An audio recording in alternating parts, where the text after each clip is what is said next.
मेरे पास जो विषय थे English, history, political science, geography और मास मीडिया, सब में मेरे 200 में से 200 अंक आए, तो 1000 में से 1000 मेरा स्कोर रहा। 50 से 70 के करीब मॉक टेस्ट किए, उसमें से अड्डा 247 से मैंने काफ़ी मॉक टेस्ट लिए हर विषय के, और मैं देख पाता था कि किस विषय में मेरी कमजोरी है और किस विषय को मैं ठीक से पढ़ नहीं पा रहा, उस पर मैंने काम किया तो एक परफेक्ट स्कोर ला पाया। नीर, आप हमें ये बताइए कि आपकी प्रिपरेशन के दौरान आपने कभी फील किया कि आप डिमोटिवेटेड हो रहे हैं और आपने अपने आप को किस तरह से सिचुएशन से ओवरकम किया? मैं 10वीं में पहुंचा तब मैं काफ़ी सीरियस हुआ पढ़ाई को लेके, लेकिन जहाँ तक बात रही इसे ओवरकम करने का एकमात्र तरीका है मेहनत।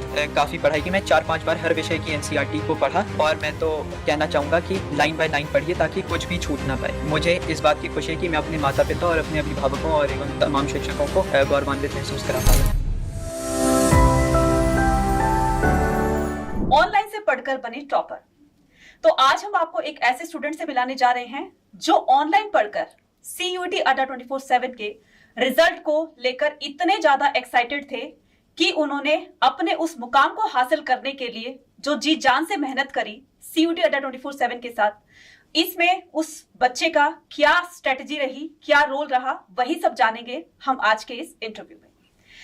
हमारे साथ हैं नीर शर्मा। नीर, आप हमें बताएंगे कि सबसे पहले तो आप अपना सेल्फ इंट्रोडक्शन दीजिए। मैं दिल्ली का रहने वाला हूँ, मेरा नाम नीर शर्मा है और मेरी स्ट्रीम जो है वो ह्यूमैनिटीज़ है, और मैंने जो अपनी मेरी मोड ऑफ प्रिपरेशन थी वो सेल्फ स्टडी प्लस अड्डा 247 की test series plus YouTube lectures थे। ओके। नीर, आप हमें ये बताइए कि सीयूईटी का स्कोर जब आपने सुना तो आपको कैसा फील हुआ? मतलब आपकी एक्साइटमेंट वगैरह क्या थी और क्या रिएक्शन था आपका जैसे आपने अपना रिजल्ट सुना? जब मैंने अपना रिज़ल्ट सुना, एक तो फाइनल आंसर की देख के थोड़ा बहुत आइडिया तो लग गया था, लेकिन जब मेरे हाथ में रिज़ल्ट आया तो काफ़ी एक्साइटेड और प्रफुल्लित हो गया मैं। घर में काफ़ी खुशनुमा माहौल भी हो गया, और मुझे इस बात की खुशी है कि मैं अपने माता पिता और अपने अभिभावकों और एवं तमाम शिक्षकों को गौरवान्वित महसूस करा पाया। ओके। नीर, आप हमें ये बताइए कि आपकी सीयूईटी की प्रिपरेशन के दौरान आपकी क्या स्ट्रेटजी रही? सीयूईटी के दौरान मेरी जो स्ट्रैटेजी थी, मैं एक हफ्ते को 3 भाग में विभाजित कर देता था, कि जैसे 2 दिन मुझे हिस्ट्री में देने, 2 दिन पॉलिटिकल साइंस में, तो या 2 दिन ज्योग्राफी में देने और एक किसी अन्य विषय में देने। तो जो 2 दिन थे, जैसे मेरी एंशंट और मिडीवल हिस्ट्री स्ट्रॉन्ग थी, अगर हिस्ट्री की स्पेसिफिकली बात करें तो वो मैं 1 दिन करता था, मॉडर्न में 1 दिन करता था। ऐसी पॉलिटिकल साइंस में जैसे 2 किताबें हैं एनसीईआरटी की, वो मैं 1 दिन 1 करता था, 1 दिन 1, और उसी की तरह ज्योग्राफी में भी 2 किताबें, तो सेम वैसे ही रहता था। नीर, आप हमें ये बताइए कि आपकी प्रिपरेशन के दौरान आपका कोई ऐसा आपने कभी फील किया कि आप डिमोटिवेटेड हो रहे हैं और आपने अपने आप को किस तरह से उस सिचुएशन से ओवरकम किया? देखिए, 6ठी से 9वीं तक मैं एक अच्छा छात्र नहीं रहा, ये कहने में मुझे कोई संकोच और हिचकिचाहट नहीं है, लेकिन जब मैं 10वीं में पहुंचा तब मैं काफ़ी सीरियस हुआ पढ़ाई को लेके।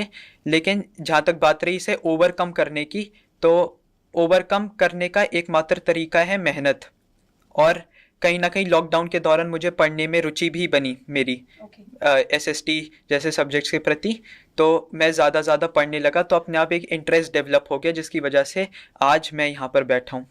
ओके।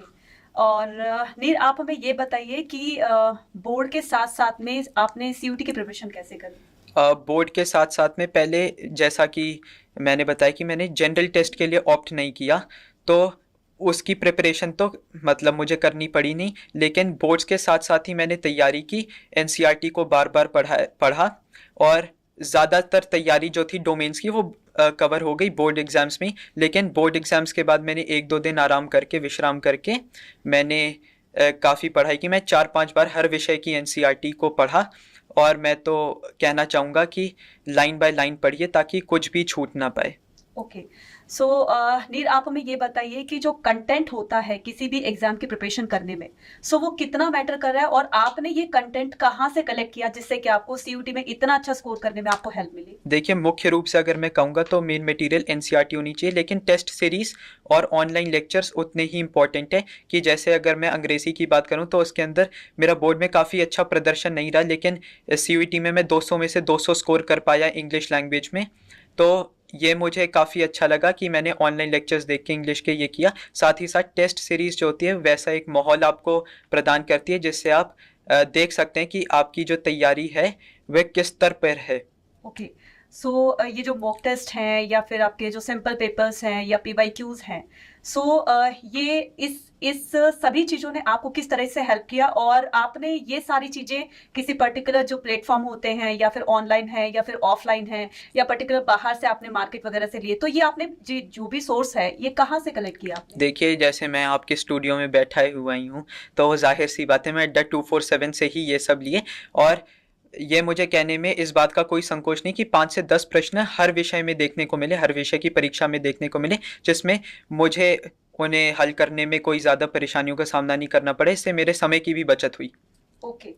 सो मॉक टेस्ट कितने हेल्पफुल रहे आप लोगों के लिए? मॉक टेस्ट तो काफ़ी हेल्पफुल रहे कि जैसे मैंने आपको बताया कि मैंने, अगर मैं अपनी बात करूं व्यक्तिगत रूप से, तो मैंने 50 से 70 के करीब मॉक टेस्ट किए। उसमें से अड्डा 247 से मैंने काफ़ी मॉक टेस्ट लिए हर विषय के, और मैं देख पाता था कि किस विषय में मेरी कमज़ोरी है और किस विषय को मैं ठीक से पढ़ नहीं पा रहा। उस पर मैंने काम किया तो एक परफेक्ट स्कोर ला पाया। ओके।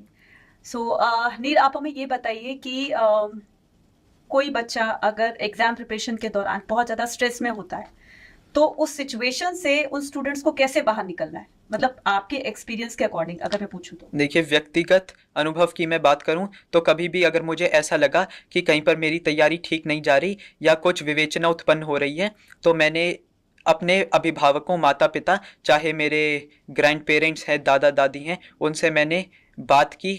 उन्होंने मुझे ढांढस बंधाया और अपनी आशाओं को मुझ पर थोपने का प्रयास नहीं किया, जिससे एक निश्चिंत माहौल मुझे मिला और निश्चिंत रूप से मैं अपनी तैयारी कर पाया।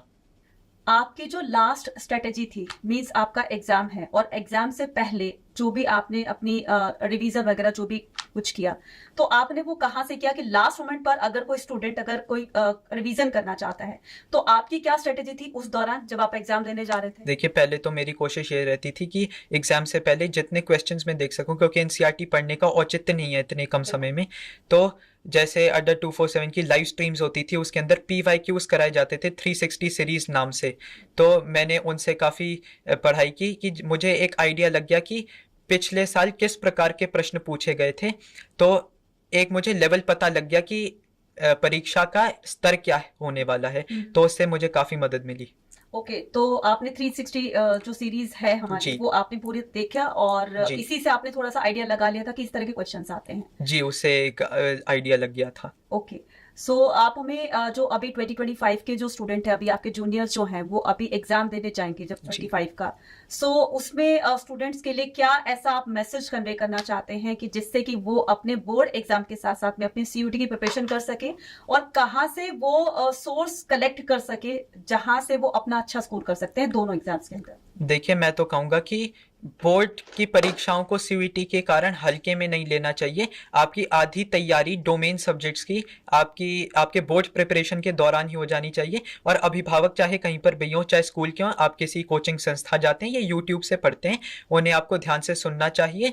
अपने हिसाब से अपनी जो रणनीति है वो बनानी चाहिए परीक्षा को लेकर। और मैं ये कहूँगा कि मटेरियल की जहाँ तक बात है, आपको ज़्यादा से ज़्यादा टेस्ट सीरीज करनी चाहिए। मैं बार बार इस पर तवज्जो दे रहा हूँ। और एनसीईआरटी आपको अच्छे से करनी चाहिए, कम से कम 4 से 5 बार करनी चाहिए, और किसी भी सेक्शन को इग्नोर नहीं करना चाहिए। जैसे अक्सर हम देखते हैं कि छात्र सोचते हैं कि एमसीक्यू परीक्षा में पॉलिटिकल साइंस में कैरिकेचर से नहीं आएगा, कुछ कार्टून से कुछ नहीं आएगा, या हिस्ट्री में देखते हैं कि कुछ आपको फिगर्स दी हुई हैं, कुछ चित्र दिए हुए हैं, उसके साथ में जो डिस्क्रिप्शन है आप कहते हैं कि वहाँ से कुछ नहीं आएगा।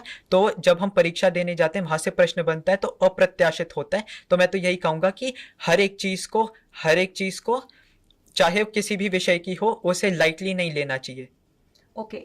नीर, आप हमें ये बताइए कि अड्डा 24/7 का जो कंटेंट आपके पास था, ई बुक्स वगैरह थी, मॉक टेस्ट थे, है ना, पीवाईक्यूज थे, सो उनमें फॉर एग्जांपल कि कोई बच्चा एनसीईआरटी उन दिनों नहीं पढ़ पाता क्योंकि बहुत एनसीईआरटी के बहुत बड़े लेंदी पेजेस के चैप्टर्स होते हैं, सो उसको बहुत ही क्रिस्प मैनर में स्टूडेंट्स को पढ़ना है। तो अड्डा 24/7 का जो कंटेंट मटेरियल था आप लोगों के पास, तो वो कितना हेल्पफुल रहा और उससे कितनी हेल्प आपको मिली स्कोर करने में?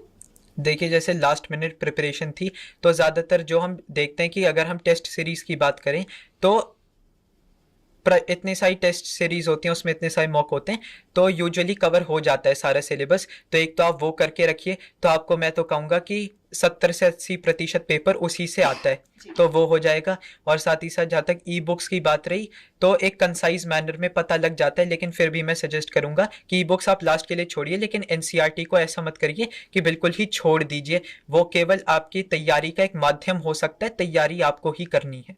ओके, तो मैक्सिमम कितने मॉक लगा सकते हैं अगर प्रिपरेशन पे करें तो? अगर न्यूनतम रूप से देखें तो 30 तक तो लगानी चाहिए। 30?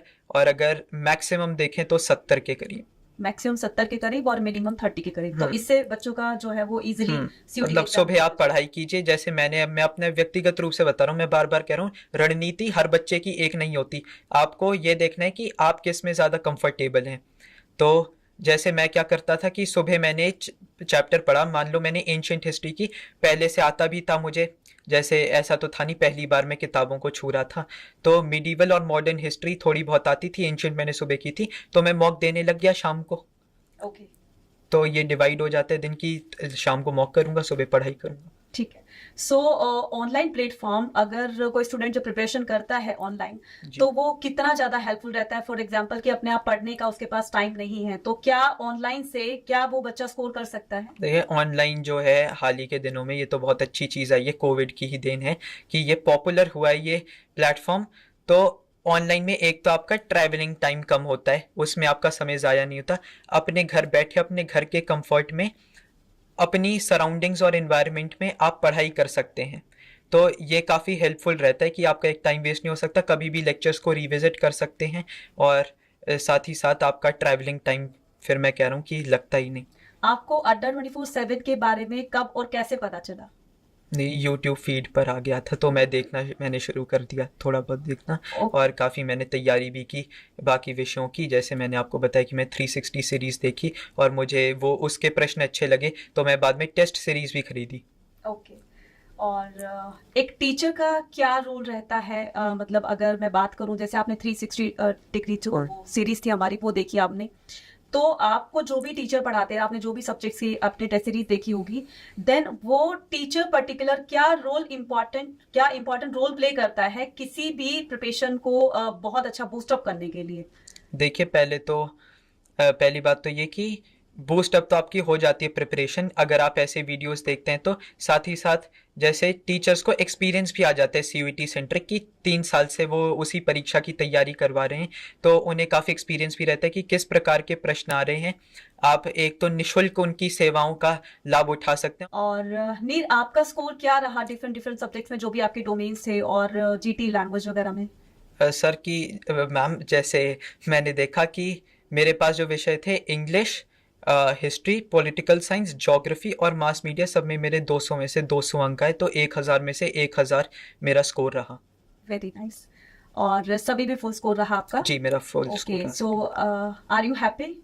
जी खुशी तो होती और है। आपके पेरेंट्स का क्या रिएक्शन रहा जब आपका इस तरह का रिजल्ट सुना? देखिए फाइनल आंसर की आते हुए सब कुछ साफ तो होने लग गया था कि कितना अंक बन रहा है, तो मतलब उत्साहित तो थे ही जब रिजल्ट हाथ में आ गया, लेकिन पहले से कहीं ना कहीं अंदेशा था कि किस ओर जा रहा है रिजल्ट।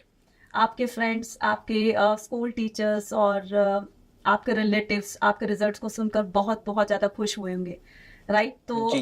सभी का क्या मतलब क्या एक तरीके से उनका रिएक्शन क्या था? आपको कॉन्ग्रेचुलेट कर रहे थे, हर तरीके से मतलब आपको बधाइयां मिल रही थी, तो आपको उस सिचुएशन में आपको कैसा फील हो रहा था? मतलब प्राउड फील हो रहा था या फिर मतलब नॉर्मली कुछ ऐसा कुछ लग रहा था? देखिए प्राउड तो फील हर व्यक्ति करता ही है, लेकिन जब मैं ऐसा व्यक्ति हूँ जो ज़्यादा फ़ोन पर टाइम डिवोट नहीं करता है, तो ऐसा मेरे लिए अनयूजुअल था कि इतने फ़ोन बज रहे हैं वो सब, तो वो मेरे लिए काफ़ी अनकंफर्टेबल भी रहा। ओके। और स्टूडेंट्स की सबसे ज्यादा डिस्ट्रैक्शन होती है मोबाइल फोन। तो जब आप स्टडी करते थे, राइट, और इस तरह के जो स्टडी डिस्ट्रैक्शन होते हैं, फॉर एग्जांपल मोबाइल फोन हो गया या फिर टीवी हो गया या फिर घर में म्यूजिक सिस्टम होते हैं, तो उस डिस्ट्रैक्शन से अपने आप को दूर कैसे रखा जाए? देखिए दूर रखा जाए ये तो इच्छा शक्ति पर निर्भर करता है, आपके पास संसाधन है, आप किस लिए यूज़ कर रहे हैं। एक व्यक्ति के पास लैपटॉप है, एक व्यक्ति उससे ऑनलाइन लेक्चर ले रहा है या कोई टेस्ट सीरीज अटेम्प्ट कर रहा है, दूसरा व्यक्ति उस पर वीडियो गेम खेल रहा है। तो वो तो आपकी इच्छा शक्ति पर निर्भर है कि आप किस ओर ले जाते हैं उस संसाधन को। तो आपका कोई ऐसा डिस्ट्रैक्शन हुआ आपकी स्टडी के दौरान? नहीं। ऐसा कुछ नहीं? तो नहीं। आप सोशल मीडिया वगैरह से बिल्कुल दूर रहे? जी, सोशल मीडिया की दुनिया मुझे रास नहीं आती। तो सोशल मीडिया में जैसे हमने देखा कि काफ़ी ज़्यादा ऐसे एलिमेंट्स होते हैं जो हमें डिस्ट्रैक्ट करते हैं और हमें उस दुनिया की ओर ले जाते हैं। जैसे मैं कहूँगा कि दिल्ली में पार्टिंग कल्चर बड़ा प्रेवलेंट है। लोग इंस्टाग्राम जैसे सोशल मीडिया जो साइट्स हैं उनसे प्रभावित होकर ये सब करने लगते हैं। तो मैं मानूंगा ये सोशल मीडिया की दुनिया मुझे कभी रास नहीं आई। क्या बात है। सो स्टूडेंट देख रहे हैं आप कि किस तरीके से जो है नीर ने अपने सोशल डिस्ट्रैक्शंस को मतलब उनसे अपने आप को किस तरह से डिफेंड किया, अपने आप को किस तरीके से बचा के रखा। और मुझे लगता है कि स्टूडेंट की जब ये कोई भी एग्जाम प्रिपरेशन करते हैं तो ये जो डिस्ट्रैक्शन होते हैं तो इनसे अपने आप को दूर रखना कितना ज्यादा बेनिफिशियल होता है। इसी को दूर रखने से किस तरह से वो अपना स्कोर अच्छा कर सकते हैं, अपनी स्टडी में बिल्कुल फोकसली वो क्या कंसंट्रेट करके और उसको कंप्लीट कर सकते हैं। और इस तरीके से डे बाय डे जब आप थोड़े दिन तो ठीक है लगेगा आपको कि नहीं हो पा रहा है, लेकिन वही कहते हैं ना कि अभी नीर ने बताया कि इच्छा शक्ति जो होती है अगर वो किसी के मन में है तो वो उससे बड़ी से बड़ी जीत हासिल कर सकता है। और कहते हैं ना कि मुश्किल नहीं है कुछ भी दुनिया में, तू जरा हिम्मत तो कर, ख्वाब भी हकीकत में बदलेंगे, तू जरा कोशिश तो कर। तो वही कोशिश नीर ने की और आज रिजल्ट आपके सामने है कि इतना अच्छा स्कोर ह्यूमैनिटी स्ट्रीम से 1000 आउट ऑफ 1000। तो वाकई बहुत बहुत ज्यादा एक प्राउड मोमेंट फील करने वाली बात है, चाहे इनके पेरेंट्स की हो, चाहे टीचर्स की हो, चाहे इनके फ्रेंड्स की हो, रिलेटिव्स की हो। सो नीर, all the very best for your future. और आप इसी तरीके से आगे बढ़ते रहिए और इसी तरीके से अपने जूनियर्स को और मैं कहती हूँ कि अपनी पूरी सोसाइटी को इस तरह से एक पॉजिटिव मैसेज आपने कन्वे किया ना, सो डेफिनेटली बहुत ज्यादा कमेंडेबल है वो। So thank you very much Neer. Thank you ma'am. God bless you.